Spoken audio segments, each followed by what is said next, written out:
together, working hard, because I don't think you want to leave your kids a country off like what we've been living in terms of how divided it is.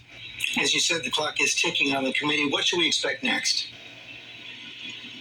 Well, right now, look, it's putting those facts together, putting together in more of depth, in a deeper kind of way, exactly what we know. For instance, the last hearing I did before this last one, it was about an hour and a half long. That could have been about a 4-hour hearing. So you'll see more of those details. We'll start to work on recommendations, and then again, we put out that report, and really the torch has been passed, yes, to DOJ, but also to the American people, because we're saying, here's what the deal is. Now it's up to you to stop this from happening again and really take control as a self-governing country. What kind of a country do you want to live in? This is not acceptable how we've been doing it. We can do way better.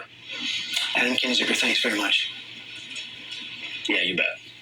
Let's talk about this on our roundtable, joined by Chris Christie, Donna Brazil, Associated Press Executive Editor Julie Pace, and New York Times senior political reporter Maggie Haberman, author of the new bestseller Confidence Man, The Making of Donald Trump and the Breaking of America. It's sort of hard to know where to begin this week, but Maggie, let's pick up with it where I left off with Aaron Katersky. This new report in the Washington Post, a whistleblower from Truth Social, Trump Social has come forward, and this is serious for the Trump organization. Oh, this is a real problem. There's an ongoing SEC investigation. We know that this entity of his is under a scrutiny, and the SEC is playing by real rules. This is not some organization that he can go lobby or negotiate with or use his normal, tricks of the trade.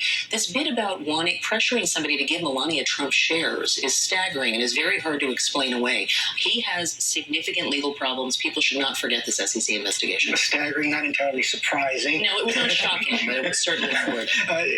Chris Christie, in the meantime, we also had in the middle of the week this report that, according to someone close to Trump working at Mar-a-Lago, he was told to move the documents after President Trump was under subpoena. That's obstruction. Well, yes. And, look, none of us, I think, who know him are surprised. He wanted to keep these documents as a trophy. That's what they were, more than anything else. Not leverage of anything. I don't think so. I think it's much more likely that they're a trophy, that he walks around and says, look, I've got this classified document or that. Because remember something, he can't believe he's not president. He can't believe he still doesn't get these documents. And he needs to display to everybody down at Mar-a-Lago or up in Bedminster during the summer that he still has some of those trappings, the replica Resolute desk in Mar-a-Lago, and all the rest of those things are things that are assuaging, his disappointment and his disbelief that he's not the president. I know that earlier in the year when the story first broke, you were saying that the Attorney General faced a very difficult decision. It's hard to cross that line to prosecute a former president. Does evidence of obstruction really change that? A little, but I still don't think, George, look, if you're the prosecutor, you have to think hard about, do I have absolute evidence? They're going to have to really look at this cooperator and see this cooperator as bulletproof in terms of the evidence, because any little daylight between what you're trying to prove and who you're trying to prove it with will blow up in this country in a way that's bad. Being moved on camera? Well, that's what I'm saying. Like, you've got to look, that corroborates your cooperator, right? So you can't treat it any different than any other case, but you have to know that it's got to be bang, right between the eyes. If you don't have it, you don't bring a case against a former president if it's not right between the eyes.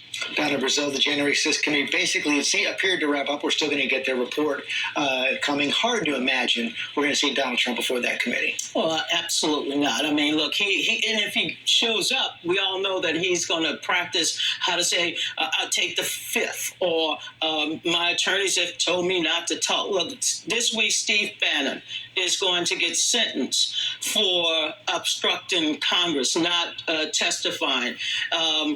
I do believe that the January 6th hearings, they're not ancient history. The American people, I think, understand just how important the evidence and the materials that we have witnessed. And I can tell you as a district resident, because we're hearing all of the trials going on in the local courts, this was a serious moment. The Secret Service knew that an armed insurgency was coming into Washington, D.C., and yet